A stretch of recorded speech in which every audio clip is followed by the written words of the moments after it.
안녕하세요. 반갑습니다. 이선배입니다. 자, 오늘은 3-1-3강이죠. 국가의 시장 개입의 필요성에 대해서 수업을 들어가도록 하겠습니다. 어느 수험생 같은 경우는 이제 복지국가의 필요성 이렇게 나오는데 다 똑같은 이야기죠.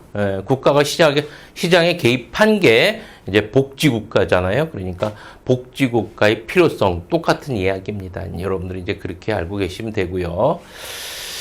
오늘 이제 수업을 들어가는데 보니까 뭐 자유방임주의, 약용국가, 시장실패 쭉쭉쭉 나옵니다. 이제 앞에서부터 쭉 나왔던 이제 우리 정책론을 보다 보면 쭉 많이 나왔던 용어들도 많이 있고요. 이제 다른 과목에서도 이제 문제를 나오다 보면 같이 결부시켜서 나오는 단어들이 많이 있습니다. 이제 어떤 정치, 경제에 관련된 그런 어떤, 내용들이 많이 있어서 이번 시간에는 그런 부분에 대해서 전체적으로 한번 흐름을 파악하고 가야 될 것 같아요. 이때쯤 돼서 파악하고 한번 넘어가야 됩니다. 그래서 이번 시간에는 우선 수업 들어가기 전에 이선배 시간이 많이 촉박한 거 압니다만은 정리하고 가야 됩니다. 전반적으로 이해를 하고 넘어가야지 안 그러면은 여러분들 책을 봐도 이게 무슨 뜻인가 하고 그러면 우리 그 바늘에 허리 몸매서 꿰잖아요. 꼭 이제 그거 넣어야 되잖아. 그러니까 바늘 허리에 못 꿰입니다. 할 때는 뭔 얘기인지 알겠죠? 그러니까 오늘은 어떤 그 전체적인 부분에 대해서 어떤 정치적인 부분이나 경제적인 부분에 대해서 우리 정책론이나 아닌 사회복지사 1급 과정에 나오는 부분에 대해서 한번 정리를 전체적으로 궤괄적인 흐름을 잡고 가는 시간을 갖도록 하겠습니다. 자, 그러면 우선 한번 전체적으로 한번 뒤로 넘겨야 되겠죠. 한번 보도록 하겠습니다. 자, 우선은 여러분들 근현대사에 있어서 큰 정치적, 경제적 변화다라고 이야기하면 뭐를 둘 수 있냐면 여러분들 정치적으로는 시민혁명일 거예요. 그렇죠? 네, 시민혁명일 것이고, 경제적으로는 뭐? 그럼 산업혁명. 산업혁명입니다. 자, 이 시민혁명과 산업혁명으로 인해서, 시민혁명, 산업혁명 어떤 건지 다 알죠? 시민혁명 어떤 건지 알죠? 영국의 명예혁명, 프랑스 대혁명, 미국의 독립혁명, 이런 거. 시민혁명입니다. 시민혁명으로 어떻게 됐습니까, 여러분들? 왕정에서 공화정으로. 그죠? 그래서 왕이 나라를 다스리는 거에서 시민이 어떻게 나라의 주인이 되는 걸로 바뀌었잖아. 그죠? 그거는 여러분들 잘 알 것이고요. 자, 그래서 시민혁명과 산업혁명으로 인해서 정치적인 부분과 경제적인 부분이 어떠한 변화를 갖고 왔는지 전체적인 흐름을 한번 잡고 가도록 하겠습니다. 자, 한번 봅니다. 자, 정치적으로는 여러분들 보세요. 시민혁명 이후에 왕에 의해서 복종받았던 왕에 의해서 어떻게 지배를 받았던 많은 시민들이 어떻게 나라의 주인이 됐으니까 이들은 여러분들 어떤 자유를 원하겠어요? 적극적 자유를 원하겠어요? 어떤 소극적 자유를 원하겠어요? 그렇죠. 소극적 자유를 원합니다. 그거를 뭐라고 하냐면 여러분들 자유방임주의라고 해요. 이 자유방임주의 하에서의 어떤 정치 형태, 그걸 뭐라고 하는데 여러분들 정부가 개입하는 걸 원해 안 원해? 안 원합니다. 소극국가입니다. 그걸 뭐라고 한다? 소극국가라고 해요. 그래서 국가는 뭐만 하면 돼? 밤에 경비만 쓰면 돼. 밤에 경비. 그걸 뭐라고 합니까 여러분들? 약용국가라고 합니다. 그래서 시민혁명 이후에는요, 국가 형태는 어떻다, 여러분들? 소극국가, 약용국가. 이렇게 이야기합니다. 경제적으로는 보세요. 탈피했어. 자유방임주의 사상에 의해서 어떤 경제 형태. 그러면 정부가 개입하는 거를 원한다, 안 원한다? 안 원합니다. 그렇죠? 그냥 시장 자체적으로 돌아가는 걸 원하는 거야. 이걸 뭐라고 하는데, 여러분들? 시장 경제라고 하는 거예요. 자, 그러면 시장 경제는 어떤 원리에 의해서 돌아가요, 여러분들? 가격에 의해서 돌아가. 이 가격을 뭐라고 그래요, 여러분들? invisible hand. 보이지 않는 손이라고 이야기하잖아. 가격, price. 그래서 시장 경제는 정부에 의해서 움직이는 게 아니라 뭐에 의해서 움직이는 거예요, 여러분들? 가격에 의해서 움직이는 거예요. 알겠죠? 자, 다시 한번 이거 설명해 줍니다. 여러분들 혹시 모를까봐. 자, 여러분들 시장 경제라고 하는 거는요, 적을 거 없습니다. 그냥 이해하고 알고 넘어가면 됩니다. 가격, 퀀티티, 양입니다. 자, 이걸 공급 곡선이라고 하고요. 자, 공급 곡선이라고 하고 이거를 수요 곡선이라고 해봅시다. 공급 곡선, 이게 수요 곡선이야. 자, 여러분들 공급을 늘렸어. 공급을 늘렸어요. 자, 공급을 늘리니까 어떻게 됐어? 가격이 여기다가 일로 가격이 내려왔잖아. 가격이 내려가면 여러분들 수요는 어떻게? 가격이 내려가니까 수요자는 물건을 더 사잖아. 그럼 수요가 어떻게 됩니까, 여러분들? 증가를 하겠지. 자, 수요가 증가하니까 가격은 다시 어떻게 됐어? 여기서 위로 올라갔지. 가격이 올라가니까 여러분들 공급은 어떻게 돼? 다시 증가하지. 공급은 다시 증가해. 공급이 증가하니까 가격은 다시 어떻게 됐어? 내려갔지. 이렇게 쭉 해서 정부가 개입하지 않음에도 불구하고 시장은 안정적으로 돌아갈 수밖에 없다라고 주장하는 것이 시장 경제입니다. 여기에 대표적인 학자가 여러분들 잘 아는 아담 스미스라는 사람이야. 아담 스미스. 자, 요렇다라는 거, 요런 게 여러분들 시장 경제라는 거 우선 머릿속에 기억을 해두고요. 자, 여기까지 정리해두고 이런 상태에서의 자본주의를 뭐라고 한다, 여러분들? 자유자본주의라고 합니다.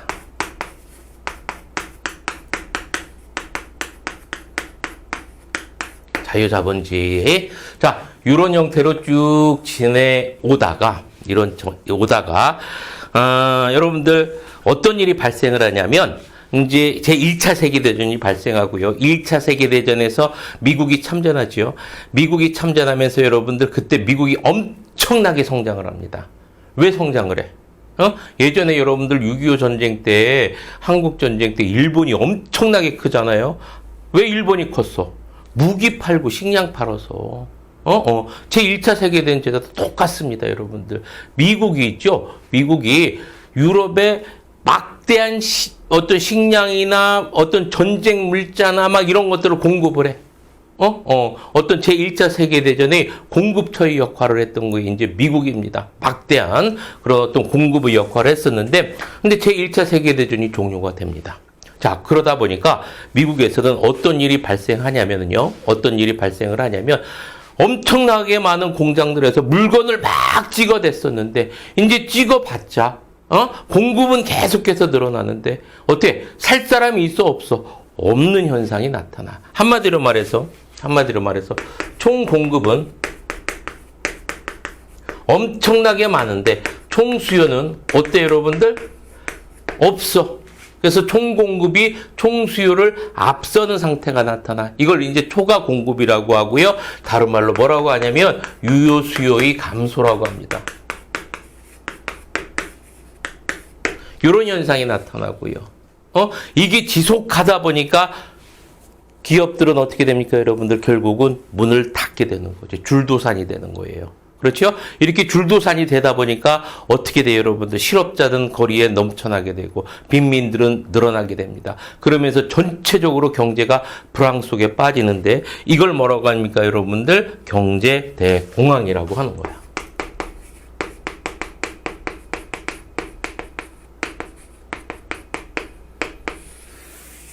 경제 대공황. 이해됐죠? 이렇게 되니까, 이 경제 대공황이 이루어지니까, 야, 이렇게 시장만으로는 움직이지 않는구나. 보이지 않는 손, 가격만으로는 이 시장이 움직이지를 않는구나라는 것을 깨닫게 됩니다. 그러면서 이제, 정부가 서서히 나서야 되겠구나라고 생각이 들기 시작해요. 정부 개입의 필요성이 나타나기 시작하는 겁니다. 알겠죠? 자, 그래서 이런 어떤 시장의 문제점이 등장하게 되는데, 그 시장의 문제점을 우리는 뭐라고 합니까, 여러분들? 시장 실패라고 하는 거야.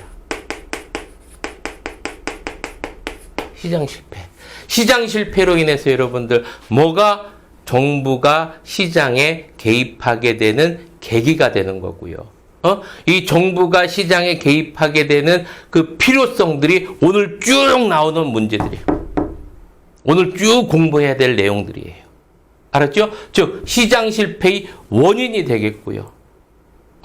그거 머릿속에 우선 정리를 딱 해둡니다. 그래서 오늘 수업 나가는 부분은 이 시장 실패가 일어난 원인들에 대해서 쭉 나가요. 자, 이렇게 됐고요. 자, 이렇게 되면서 이제 정부가 개입하게 됩니다. 정부가 개입하게 되는 게 여러분들 잘 아는 뉴딜 정책이에요. 뉴딜 정책. 루즈벨트 대통령 테네시강 유역 개발 계획 같은 거예요. 이제 정부가 막 돈을 뿌려가지고 뭐 하는 거예요, 여러분들. 막 강 개발하고 우리나라도 그런 사람이 있었잖아요, 여러분들. 4대 강 개발하고 막 퍼가지고 막 이러고 돈 뿌리고 막 이런 거. 이걸 뉴딜 정책이죠, 미국에서. 이 뉴딜 정책을 핍니다. 그래서 정부가 시장에 개입하기 시작해요. 그러니까 적극적으로 개입하니까 이걸 무슨 국가라고 그래? 적극 국가라고 그래. 정부가 시장에 개입한 걸 우리는 뭐라고 합니까? 복지국가라고 하는 거죠. 복지국가. 자, 그리고 시장경제가 이제 정부가 같이 혼합됐으니까 시장경제라고 아니고 이때부터는 무슨 경제라고 그래? 혼합경제라고 그래. 정부가 개입한 이유입니다. 여기서부터는. 자, 그리고 이 혼합경제의 가장 대표적인 경제학자가 누구냐면 케인즈라는 사람이야. 우리 이제 책 보면은 많이 나올 거예요. 케인즈. 케인즈가 나오면은 여러분들 어떤 거를 이야기하는 거야? 정부가 시장에 개입하는 거를 주장했던 경제학자예요. 케인즈. 자, 그리고 자본주의를 자유자본주의가 아니라 한번 수정했다. 그래서 무슨 자본주의라고 하는 거야? 수정자본주의라고 하는 거야. 자, 여기서 나오는 것들은 전부 다 어떤 거예요, 여러분들? 정부가 시장에 개입했을 때, 복지국가가 됐을 때 나타나는 용어들이에요. 됐죠? 그런데 또 문제점이 발생해요. 정부가 너무 개입하다 보니까 무슨 문제가 발생하냐면 정경유착 같은 문제가 발생해. 정치와 경제가 밀착가는. 그러니까 어떻습니까, 여러분들? 누가 이제 대통령 됐다고 하면 거기에 이제 후원금 팍 밀어주고, 막 돈 대주고 막. 그래서 이제 이권 차지하고 이런 문제점이 막 발생합니다. 그러면서 이제 막 오일 쇼크가 겸해지면서 1970년대부터는 이제 정부에 대한 어떤 이 시장 개입이 문제점이 막 발생해요. 그걸 뭐라고 하냐면 여러분들, 그걸 정부 실패라고 하는 거예요. 시장 실패가 아니라 이때부터는 이제 정부 실패라고 하는 거예요. 정부 실패가 등장하면서 다시 등장한 게 뭐냐? 신자유주의야. 자유주의. 레이거노믹스라든지 대처리즘 같은 것들. 신자유주의가 등장합니다. 요렇다는 거, 요런 순서대로 간다라는 거. 신자유주의는 그러면은 여러분들 정부 개입을 원하는 거야, 안 원하는 거야? 안 원하는 거야. 시장 냅두는 거야. 알겠죠? 이런 형태라는 거 기억해 두고, 이런 신자유주의를 넘어서서 뭐를 정부와 민간, 기업, 그리고 시민들이 서로 힘을 합쳐서 공동 협력하자 라고 주장하는 제3의 길이 나타납니다. 누구? 앤서니 기든스. 이게 바로 여러분들 제3의 길이야. 제3의 길까지. 자, 제3의 길까지 여러분들이 이제 순서대로 소국 국가에서 적국 국가로 오고, 적국 국가에서 신자유주의로 오고, 신자유주의에서 이제 모두 다 공동으로 협력하자라는 제3의 길, 앤서니 기든스까지. 여러분들 요거 쭉 한번 머릿속에 이제 적어 놓으려면 한번 적어 놓고요. 한번 쭉 다시 한번 여러분들 생각하고 넘어가야 됩니다. 이 부분. 자, 이렇게 정리해 됐으면 이제 오늘 수업 본격적으로 들어갑니다. 이 선배가 좀 시간이 좀 지나더라도요, 해줄 건 해줘야 되겠습니다. 여러분들 이렇게 머릿속에 정리를 해 두고요. 자, 이제 수업 들어갑니다. 자, 국가의 시장 개입의 필요성 봅니다.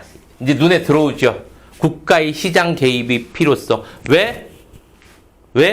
시장 실패 때문에. 자, 그래서 자유방임주의와 야경국가의 등장 이해되죠? 그죠? 자, 이거로 인해서 무슨 경제? 시장 경제. 시장 경제 다음에 무슨 소국 국가, 야경 국가 이런 거잖아, 정치적으로. 그렇죠? 그런데 이런 거로 인해서 무슨 문제가 발생했어요, 여러분들? 시장 실패가 발생했잖아. 시장 실패가 발생하자 이제 어떻게 해야 돼? 누가 개입해야 돼? 정부가 개입해야 돼. 이 정부가 개입하는 원인들이야, 오늘 배우는 것들은. 이러하니까 이제 정부가 개입해야 된다. 정부가 시장에 개입해야 되는 합리적인 이유를 이제 오늘 배우는 거예요. 자, 보도록 합니다. 제 1번, 소득분배의 불평등. 소득분배가 열심히 일하는 데 있잖아. 열심히 일하는데도 서로 어떻게 불평등하게 일어난대요. 자, 한번 보도록 하겠습니다. 1차적 분배라는 건 뭐를 이야기하는 거냐면, 개인이 기여에 따른 분배. 자기가 일해서 번 거야. 뭐가 문제? 그럼 뭐가 문제? 열심히 일해서 본 건데? 그런데 한번 보도록 합니다. 소득이 쌍방적 거래야. 등가적 거래. 똑같은 거야. 그런데 이런 개인이 기여에 따른 분배인데 불평등 현상이 발생한대요.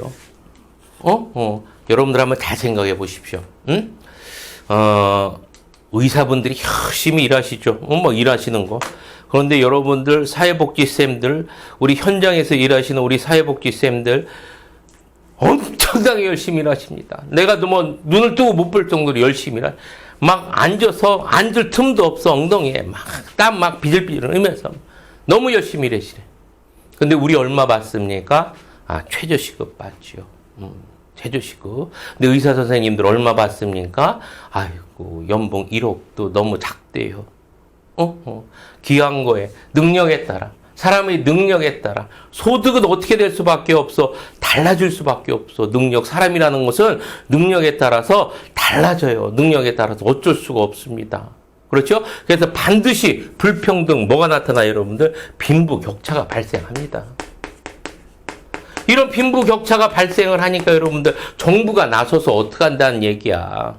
소득 재분배해야 된다는 얘기지. 그게 여러분들 2차적 분배입니다. 2차적 분배. 이전 소득, 이전 봅니다. 개인이 기여가 반영이 안 된 거야. 개인이 일하지 않았는데도 주는 소득. 일종의 이전 소득이죠. 이전 소득. 한마디로 말해서 이런 걸 뭐라고 합니까, 여러분들? 소득 재분배, 사회 정책적 배분입니다.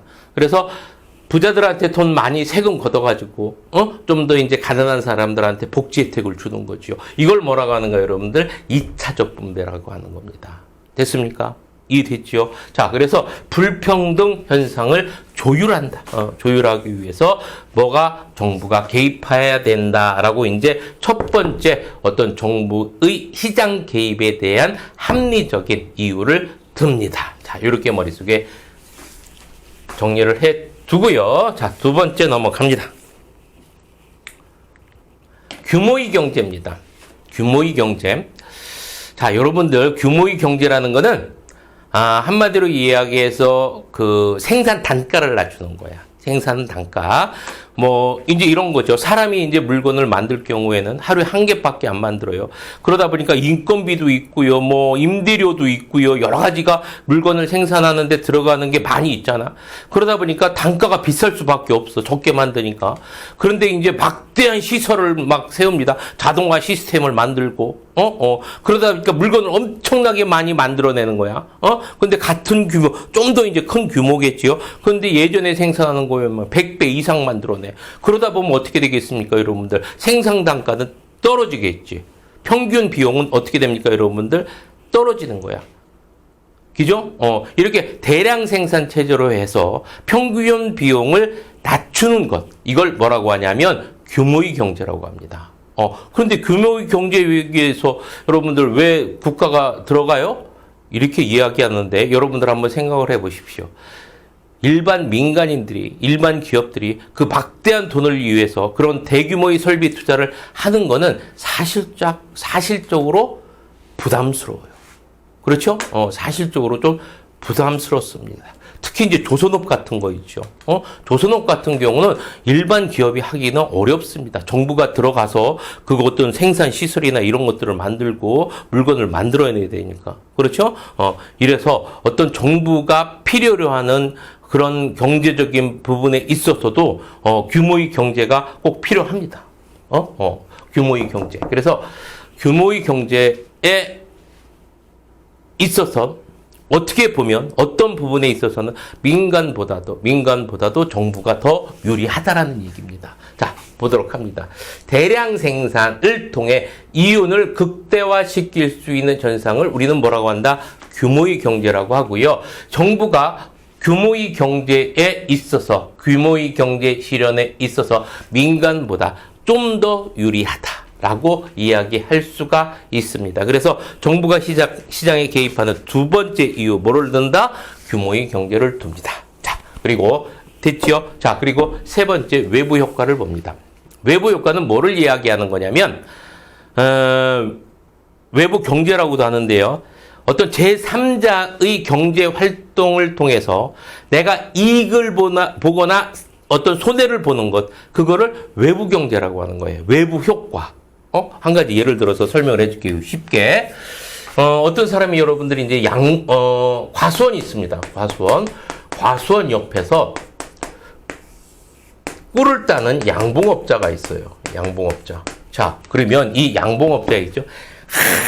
하루 종일 그냥, 들어놓고 그냥 뒤비져가지고, 이런 말 하면 죄송합니다. 양봉업자를 또 비하하는 말인 것 같아. 그런 얘기는 아니고요. 그냥 어떨 때는 이제 들어넣어서 하루 종일, 내 나이가 어때서 노래나 부르고, 일단 하루 종일 놀아. 그런데 과수원업자들은 쫙 열심히 막 하고 그럽니다. 그러다 보니까 이제 어떻습니까? 이제 여기에 있는 이제 벌들이 과수원 가가지고 여러분들 엄청나게만 굴을 떠와. 그럼 이 양봉업자는 아무 하는 일 없이 어떻게 됐습니까, 여러분들? 막대한 양의 꿀을 땄잖아. 이 사람은 제3자의 이 과수원, 이 제3자의 경제적 활동으로 인해서 뭐를 얻었어? 이득을 얻잖아. 이거를 뭐라고 한다, 여러분들? 외부 경제. 긍정적 외부 효과라고 하는 거야. 반면에 어떤 사람이 이 길을 가다가 여기에 있는 벌에 쏘였어. 그래가지고 막 눈탱이 밤탱이가 됐습니다. 이 사람은 제3자의 경제적 활동에 의해서 내가 뭐를 입은 거야? 손해를 입은 거잖아. 그죠? 이런 걸 뭐라고 그래? 외부 비경제. 외부 비경제라고 하는 거예요. 아니면 부정적 외부 효과, 이런 형태로 쓰는 겁니다. 자, 그래서 이런 외부 효과에 대해서 대강적으로 여러분들 어떤 건지는 이해됐죠? 자, 그래서 외부 효과라는 것은 다시 한번 이해합니다. 어떤 제3자의 경제 활동을 통해서 이익을 보거나 손해를 보는 경우를 이야기하는 겁니다. 자, 그러면 다음 보도록 하죠. 시장 내에서 거래 관계가 없는 제3자에게 긍정적 또는 부정적 영향을 미치는 상태를 외부 효과라고 한다. 이렇게 나오고요. 자, 사회복지의 재원화 서비스는 긍정적 외부 효과가 크다. 이렇게 나왔습니다. 긍정적 외부 효과 크다고 하네요. 사회복지의 재원화 서비스는 이 긍정적 외부 효과를 아까 이 선배가 뭐라고 했어? 외부 경제라고 했고요. 참고적으로 하는 게 아니라 알아둬야 되겠죠. 일반적으로 외부 경제라는 말을 더 많이 씁니다.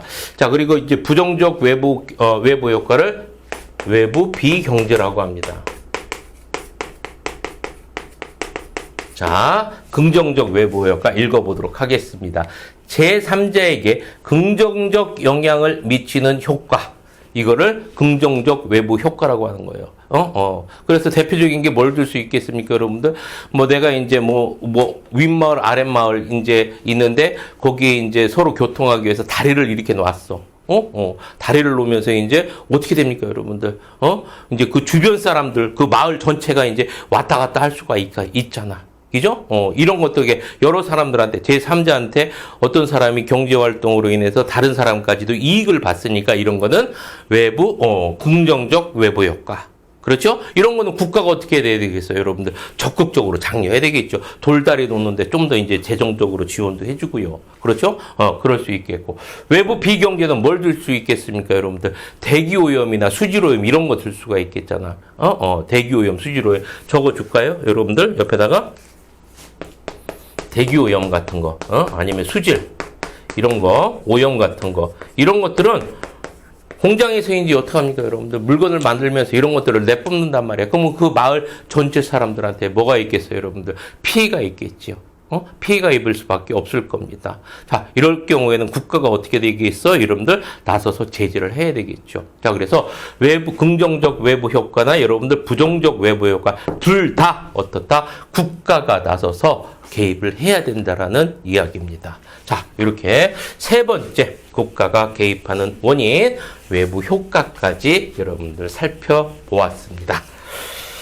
자, 뒤로 또 넘어가도록 하죠. 자, 사회복지제와의 공공재입니다. 공공재라는 것은 무슨 뜻입니까? 공공, 모두 다 사용하는 재화야. 모두가 사용하는 재화. 대표적으로 뭘 들 수 있겠어요, 여러분들? 뭐, 우리 주변에서 다리도 있을 수 있겠고요. 도로도 있을 수 있겠고요. 자, 그리고 이제 주변에 공원도 있을 수 있겠고. 그렇죠? 이렇게, 모두가 사용하는 재화를 여러분들 공공재라고 합니다. 그런데, 여러분들 잘 한번 생각을 해 보십시오. 이게 여러분들 만들면 돈이 됩니까? 안 됩니까? 안 되잖아. 그죠? 안 되지요.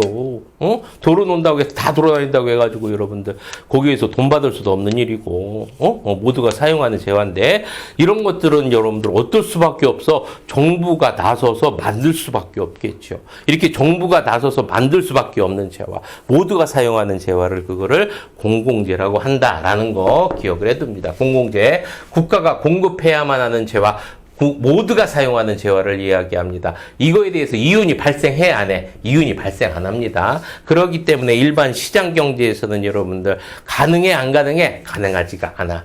자, 그리고 공공재 속성을 봅니다. 비경합성. 자, 누군가의 소비가 다른 사람들이 소비를 방해하지 못하는 현상 모두 다 사용한다는 얘기야. 경쟁 없이. 모두 다 사용한다라는 얘기고, 비배제성이라는 것은 누구 배제도 못한다는 얘기야. 소비에 있어서 누군가를 배제시킬 수 없는 현상. 이런 비배제성 문제도 발생한다는 얘기입니다. 무임승차 문제라는 건 어떤 거냐면, 무임승차 문제라는 건 말 그대로 공짜로 타는 거예요. 공짜로. 자, 한번 예를 들어서 설명을 하자면, A라는 마을이 있고 B라는 마을이 있습니다.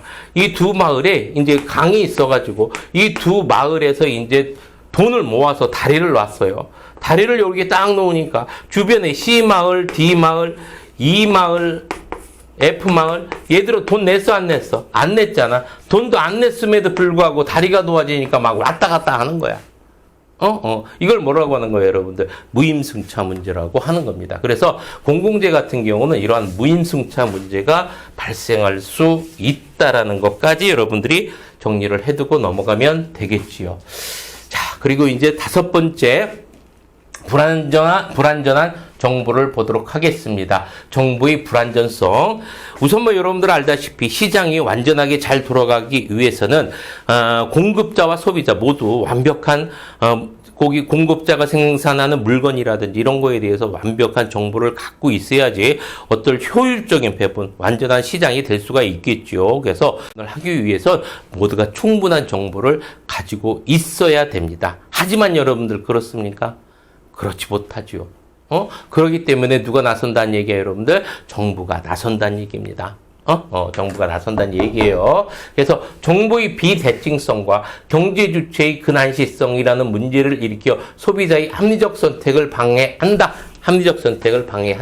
잘 알지 못해서, 정보를 잘 알지 못해서 어떻게 한다는 얘기입니까, 여러분들? 합리적 선택을 하지 못한다라는 이야기입니다. 여러분, 경제 주체의 근시하서 바로 앞밖에 못 본다는 얘기지. 그런 얘기겠고요. 정보의 비대칭성이라는 것은 뭐를 얘기한다니, 여러분들? 뭐를 얘기하는 거라면, 생산자와 수요자, 이들 간에 어떤 정보의 차이가 있다는 이야기입니다. 정보의 차이가 있다는 얘기야. 그래서 합리적 선택을 하지 못한다라는 이야기입니다. 자, 정보의 비대칭성. 요것만 여러분들 기억을 해두세요. 자, 정보가 불평등한 상태.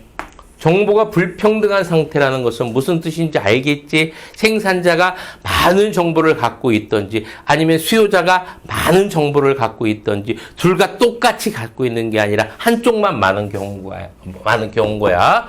자, 상태고요. 보험 제도와 그리고 건강보험제도와 고용보험제도의 정부 개입이 당위성을 설명할 때 이 정부의 비대칭성에 대해서 이야기합니다. 자, 그리고 이제 정부의 비대칭성에서 나타날 수 있는 문제가 이런 역선택 문제라든지 도덕적 해이라든지 가치제라는 이런 문제를 발생시킨다라는 것까지 여러분들이 머릿속에 기억해둬요. 알겠죠? 여기까지. 역선택이라는 건 뭔지 알죠? 몰라요? 도덕적 해이는 알죠? 몰라요? 예를 들어서 설명을 해줄게요. 역선택은 말 그대로 우리 지금 뭐 했어? 정보를 제대로 모르고 있잖아, 서로 간에. 그러면서 나타날 수 있는 잘못된 선택을 역선택이라고 이야기하는 거예요. 한 가지 예를, 이게 역선택이나 도덕적 해이 같은 경우가 일반적으로 예를 들어서 뭐를 많이 설명을 하냐면 보험에 대해서 많이 설명을 합니다. 여러분들 보험을 하기 위해서는 여러분들 보험사들이 있고 이제 보험 가입자가 있겠죠. 자, 그런데 가입자가 있잖아. 가입자가 이거 만성질환자야. 만 가지 병을 갖고 있어. 그런데 이거를 숨겼어. 처음에 숨겼어. 병은 막 잔뜩 있는 것 같고 막 어디 아픈 거. 그런데 이걸 내가 막상 그냥 하려고 하니까 돈이 많이 들어. 그러니까 어떻게 해서 그런 거 아무 말 하지 않고 보험에 가입을 했습니다. 그러면 보험사는 이 가입자에 대해서 충분한 정보가 있어 없어? 없잖아. 그렇죠? 없잖아. 이걸 뭐라고 하는 거야? 보험사는 역선택을 했다라고 이야기하는 거야. 많은 정보를, 이런 어떤 많은 정보를 이제 누락시키고, 어떻게 한 거예요, 여러분들? 보험 하는데 이제 가입을 한 거야. 자, 이렇게 했어. 보험사 입장에서는 이제 어떻게 보면 이제 큰일 난 거죠. 그러고 난 다음에, 보험에 가입하고 난 다음에, 이후부터 어떻게 하는 거예요, 여러분들? 열심히 그냥 병원 다니는 거야. 밤낮으로 다니는 거야, 그냥. 밤낮으로. 그러다 보면 어떻게 되겠습니까, 여러분들? 보험사는 줄어들겠지요. 자, 그리고 이 가입자 같은 거 숨기고 있어서 이제 나중에 많이 다녔잖아. 이걸 뭐라고 하는 거야, 여러분들? 도덕적 해이라고 하는 거야. 도덕적 해이. 알겠죠? 자, 다시 정리합니다. 자, 공급자와 수요자가 서로 정보의 비대칭으로 잘못된 선택을 하는 걸 뭐라고 한다? 역선택이라고 하고요. 이로 인해서 발생할 수 있는 어떤 소비자나 공급자나 어떤 이득을 보는 사람들이 어떤 이런 문제, 이걸 뭐라고 한다? 도덕적 해이라고 하는 겁니다. 됐죠? 자, 그리고 가치제라는 것은 뭐냐면 가치평가가 평가절하된 거야. 가치평가가 과소평가된 것, 그거를 가치제라고 합니다. 한 가지 예를 들어서 이 가치제에 대해서 이제 많이 설명되는 게 이제 건강보험인데, 요 위에 나와 있죠? 건강보험. 건강보험. 왜 그러냐면, 젊었을 때 있죠? 다 건강하지요. 그렇죠? 저 건강해. 그러다 보니까, 내가 이거 매일 그냥 돈도 먹고 살기도 힘든데 매일 또 보험료 내고 막 이래야 된단 말이야. 건강보험료. 그러니까 열 받아, 안 받아? 열 받죠. 그래서 젊었을 땐 그렇습니다. 그러니까 젊었을 때는 이 건강보험에 대해서 여러분들 어떻게 여러분들 과소평가할 수밖에 없습니다. 이걸 뭐라고 하는 거야? 가치제라고 하는 거야. 근데 늙어봐. 얼마나 그게 이제 어떻게 중요한지 그때 되면 알 거예요. 너는 늙어봤니? 나는 늙어봤단다. 기죠? 네, 늙어봐야 합니다. 그래서 젊었을 때는 가치제입니다. 건강보험 같은 것이. 자, 이렇게 정리를 해두고. 자, 불완전한 경쟁입니다. 자, 불완전한 경쟁. 정부가 개입하는 원인입니다. 불완전한 경쟁이라는 건 앞에서 우리 배웠던 게 완전한 경쟁이 있죠. 완전한 경쟁이라는 것은 어떤 거라고 했었습니까, 여러분들? 공급자도 많고 수요자도 많아. 최적의 어떤 배분 상태라고 했었죠. 그렇죠? 누가 개입하면 돼, 안 돼? 안 되는 시장이야. 누가 많은 공급자와 많은 수요자가 있고요. 누가 하나가 이익을 보면 반드시 누가 하나가 어떤 손해를 보기 때문에 누가 개입하면 된다, 안 된다? 안 되는 시장을 완전 경쟁 시장이라고 했었고요. 우리는 그거를 파레토 최적이라고 얘기했었습니다. 파레토 효율. 기억나시죠? 기억나야 됩니다. 그런데 그게 아니야. 불완전하다라는 얘기는 다수의 공급자와 다수의 수요자가 있는 게 아니라 공급자가 몇 명밖에 없어. 그러니까 공급자가 시장을 완전 좌지우지한단 말이야. 그러면은 여러분들 막 얘들은 이 독과점 같은 경우는 막대한 어떻게 이익을 날 수가 있겠죠. 뭐 물건 가격을 막 엄청나게 올려버린다든지 자기 혼자밖에 이제 물건을 생산을 안 하니까 그런 문제가 발생할 수 있을 거란 말입니다. 그럼 이건 누군가 나서서 어떻게 해야 돼? 막아야 되겠지. 누가 나서야 돼, 여러분들? 정부가 나서야 됩니다. 그래서 이런 불안전한 경쟁, 독과점 시장 이거를 방지하기 위해서 누가 개입한다? 정부가 개입한다. 라고 기억해두고. 자, 그러면, 그리고 7번째, 위험 발생의 상호 의존성, 비독립성을 보도록 하겠습니다. 독립적이지 않다. 위험 발생은 어떻다, 여러분들? 전이 된다. 상호 의존적이다. 한번 보도록 하겠습니다. 누군가에게 발생한 위험이 다른 누군가 위험에 영향을 미친다. 위험은 뭐를 한다, 여러분들? 영향을 미친다라는 얘기야. 자, 대규모 실업 사태가 발생했을 때 그 위험이 상호 의존적이므로 다른 부분까지도 어떻게 한다, 여러분들? 번져간다. 그러기 때문에 그거를 막기 위해서 누가 나서야 된다? 정부가 개입해야 된다. 그죠? 여러분들 얼마 전쯤 아니죠. 예전에는 진짜 이 선배 어렸을 때만 하더라도 다 연탄을 뗐어요. 연탄을 뗐기 때문에 석탄 산업이 엄청나게 발전을 했었었죠. 그래서 이제 태백이라든지 이런 곳이 많이 발달이 됐었는데 요즘에는 다 이제 뭐 됩니까, 여러분들? 가스 떼고 그러잖아. 그죠? 그러다 보니까 이제 석탄 산업이 어떻게 됐어요, 여러분들? 완전히 쇠퇴의 길로 빠졌죠. 그러다 보니까 뭐 광산업이나 이런 것들이 이제 몰락하게 되고 태백에서 예전에 그렇게 막 번성했던 지역이 어떻게 됐습니까, 여러분들? 지금은 거의 이제 쇠퇴된단 말이야. 그죠? 이런 현상, 위험은 어떻게 된다, 여러분들? 전이 된다. 전이 된다. 이게 위험 발생의 상호 의존성입니다. 상호 의존성. 자, 요거까지 여러분들 기억해 두고, 이러한 이유에 의해서 정부가 개입한다는 이야기입니다. 이런 것들을 전체적으로 다 뭐라고 하는 거예요, 여러분들? 시장 실패의 원인이라고 하는 거예요.